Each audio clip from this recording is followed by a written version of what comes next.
சங்கீதம் 78வது அதிகாரம். ஆசாப் எழுதின மஸ்கில் எனும் போதக சங்கீதம். என் ஜனங்களே, என் உபதேசத்தை கேளுங்கள். என் வாயின் வசனங்களுக்கு உங்கள் செவியை சாயுங்கள். என் வாய் ஊமைகளால் திறப்பேன். பூர்வ காலத்து மறைபொருள்களை வெளிப்படுத்துவேன். அவைகளை நாங்கள் கேள்விப்பட்டு அறிந்தோம். எங்கள் பிதாக்கள் அவைகளை எங்களுக்கு தெரிவித்தார்கள். பின்வரும் சந்ததியான பிள்ளைகளுக்கும் நாங்கள் அவைகளை மறைக்காமல் கர்த்தரின் துதியையும் அவருடைய பலத்தையும் அவர் செய்த அவருடைய அதிசயங்களையும் விவரிப்போம். அவர் யாக்கோபிலே சாட்சியை ஏற்படுத்தி இஸ்ரவேலிலே வேதத்தை ஸ்தாபித்து அவைகளை தங்கள் பிள்ளைகளுக்கு அறிவிக்கும்படி நம்முடைய பிதாக்களுக்கு கட்டளையிட்டார். இனி பிறக்கும் பிள்ளைகளாகிய பின் சந்ததியார் அதை அறிந்து கொண்டு அவர்கள் எழும்பி தங்கள் பிள்ளைகளுக்கு அவைகளை சொல்லும்படி தேவன் மேல் அவர்கள் தங்கள் நம்பிக்கையை வைத்து தேவனுடைய செய்கைகளை மறவாமல் அவர் கற்பனைகளை கை கொள்ளும்படிக்கும் இருதயத்தை செவ்வைப்படுத்தாமலும் தேவனை உறுதியாய் பற்றி கொள்ளாமலும் இருந்த முரட்டாட்டமும் கலகமுள்ள சந்ததியாக தங்கள் பிதாக்களுக்கு அவர்கள் ஒப்பாகாதபடிக்கும் இவைகளை கட்டளையிட்டார். ஆயுதமணிந்த வில் வீரரான எப்ராயிம் புத்திரர் யுத்த நாளிலே முதுகை காட்டினார்கள். அவர்கள் தேவனுடைய உடன்படிக்கையை கை கொள்ளாமலும் அவருடைய செயல்களையும் அவர் தங்களுக்கு காண்பித்த அதிசயங்களையும் மறந்தார்கள். அவருடைய பிதாக்களுக்கு முன்பாக எகிப்து தேசத்து சோவான் வெளியிலே அவர் அதிசயமானவைகளை செய்தார். கடலை பிளந்து அவர்களை கடக்க பண்ணி ஜலத்தை குவியலாக நிற்கும்படி செய்தார்.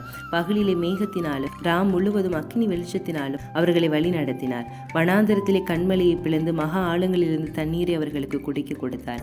கண்மலையிலிருந்து நீரோட்டங்களை புறப்பட பண்ணி தண்ணீர் நதியை போல ஓடி வரும்படி செய்தார். என்றாலும் அவர்கள் பின்னும் அவருக்கு விரோதமாய் பாவம் செய்து வறண்ட வெளியிலே உன்னதமானவருக்கு கோபம் மூட்டினார்கள்.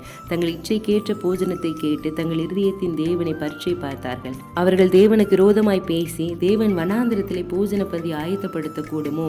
இதோ அவர் கண்மலை அடித்ததினால் தண்ணீர் புறப்பட்டு நதிகளாய் புரண்டு வந்தது.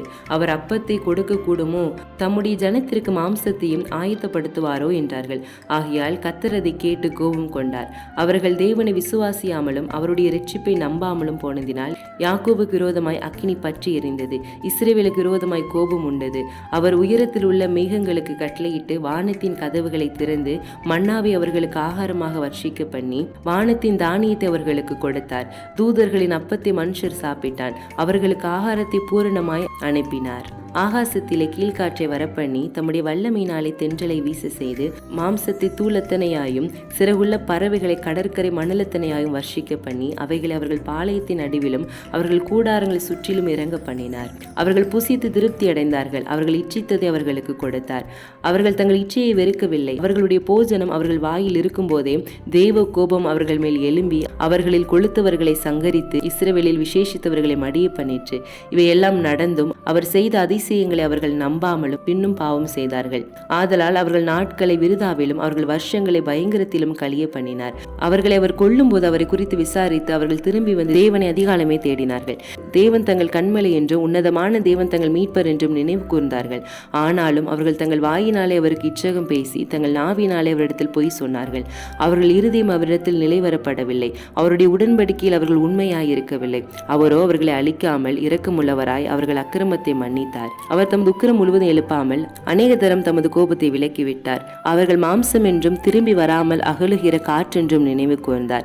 எத்தனை தரமோ வனாந்தரத்தில் அவருக்கு கோபம் மூட்டி அவாந்தர வெளியில் அவரை விசனப்படுத்தினார்கள். அவர்கள் திரும்பி தேவனை பரீட்சை பார்த்து இஸ்ரவேலின் பரிசுத்தரை மட்டுப்படுத்தினார்கள். அவருடைய கரத்தையும் அவர் தங்கள் சத்துருக்களுக்கு விலக்கி மீட்ட நாளை நினையாமற் போனார்கள். அவர் எகிப்திலே தம்முடைய அடையாளங்களையும் சோவான் வெளியிலே தம்முடைய அற்புதங்களையும் செய்தார். அவர்களுடைய நதிகளை இரத்தமாக மாற்றி அவருடைய ஆறுகள் உள்ள ஜலத்தை குடிக்க கூடாதபடி செய்தார்.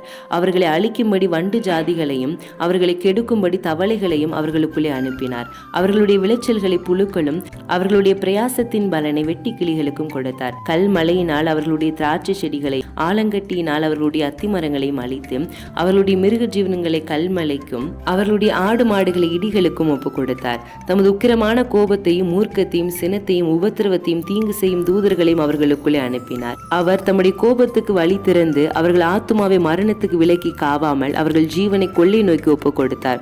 எகிப்திலே தலைச்சன்கள் அனைத்தையும் ஆகாமின் கூடாரங்களிலே அவர்களுடைய பலனின் முதற் பலனான யாவரையும் அழித்து தம்முடைய ஜனங்களை ஆடுகளைப் போல புறப்பட பண்ணி அவர்களை வனாந்திரத்திலே மந்தையை போல கூட்டிக் கொண்டு போய் அவர்கள் பயப்படாதபடிக்கு அவர்களை பத்திரமாய் வழி நடத்தினார். அவர்கள் சத்துருக்களை கடல் மூடி போட்டது. அவர்கள் தமது பரிசுத்த ஸ்தலத்தின் எல்லை வரைக்கும் தமது வலதுகரம் சம்பாதித்த இந்த பர்வதம் மட்டுக்கும் அழைத்து கொண்டு வந்து அவர்கள் முகத்திற்கு முன்பாக அவர் ஜாதிகளை துரத்திவிட்டு தேசத்தை நூல் போட்டு பங்கிட்டு அவர்களுடைய கூடாரங்களில் இஸ்ரவேலின் கோத்திரங்களை குடியேற்றினார். ஆனாலும் அவர்கள் உன்னதமான தேவனை பரீட்சை பார்த்து அவருக்கு கோபமூட்டி அவருடைய சாட்சிகளை கை கொள்ளாமல் போய் தங்கள் பிதாக்களைப் போல வழி விலகி துரோகம் பண்ணி மோசம் போக்கும் வில்லை போல் துவண்டு தங்கள் மேடைகளினால் அவருக்கு கோபமூட்டி தங்கள் விக்கிரங்களினால் எரிச்சல் உண்டாக்கினார்கள். தேவன் அதை கேட்டு உக்கிரமாகி இஸ்ரவேலை மிகவும் வெறுத்து தம் மனுஷர்களை போட்ட கூடாரமாகிய சீலோவில் உள்ள வாசஸ்தலத்தை விட்டு விலகி தமது பலத்தை சிறையிருப்புக்கும் தமது மகிமை சத்துருவின் கைக்கும் ஒப்பு கொடுத்து தமது ஜனத்தை பட்டயத்துக்கு இரையாக்கி தமது சுதந்திரத்தின் மேல் கோபம் கொண்டார். அவர்கள் வாலிபரை அக்கினி பட்சித்தது. அவர்கள் கன்னியாஸ்திரிகள் வாழ்க்கைப்படாதிருந்தார்கள். அவருடைய ஆசாரியர்கள் பட்டயத்தால் விழுந்தார்கள். அவர்களுடைய விதவைகள் அளவில்லை. அப்பொழுது ஆண்டவர் நித்திரை தெளிந்தவனைப் போலவும் திராட்சரசத்தால் கெம்பீரிக்கிற பராக்கிரமசாலியையும் போலும் விழித்து தம்முடைய சத்துருக்களை பின்புறமாக அடித்து அவர்களுக்கு நித்திய நிந்தையை வரப்பண்ணினார். அவர் யோசேப்பின் கூடாரத்தை புறக்கணித்தார். எபிராயிம் கோத்திரத்தை அவர் வெறுத்து கொள்ளாமல் யூதா கோத்திரத்தையும் தமக்கு பிரியமான சீயோன் பர்வதத்தையும் தெரிந்து கொண்டார். தம்முடைய பரிசுத்த ஸ்தலத்தை மலைகளைப் போலவும் என்றென்றைக்கும் நிற்கும்படி தாம் அஸ்திவாரப்படுத்தின பூமியைப் போலவும் கட்டினார். தம்முடைய தாசனாகிய தாவீதை தெரிந்து கொண்டு ஆட்டு தொழுவங்களிலிருந்து அவனை எடுத்தார். கரவல் ஆடுகளின் பின்னாக திரிந்த அவனை தம்முடைய ஜனமாகிய யாக்கோபையும் தம்முடைய சுதந்திரமாகிய இஸ்ரவேலை மேய்ப்பதற்காக அழைத்து கொண்டு வந்தார். இவன் அவர்களை தன் இருதயத்தின் உண்மையின்படியே மேய்த்து தன் கைகளின் திறமைகளால் அவர்களை நடத்தினான்.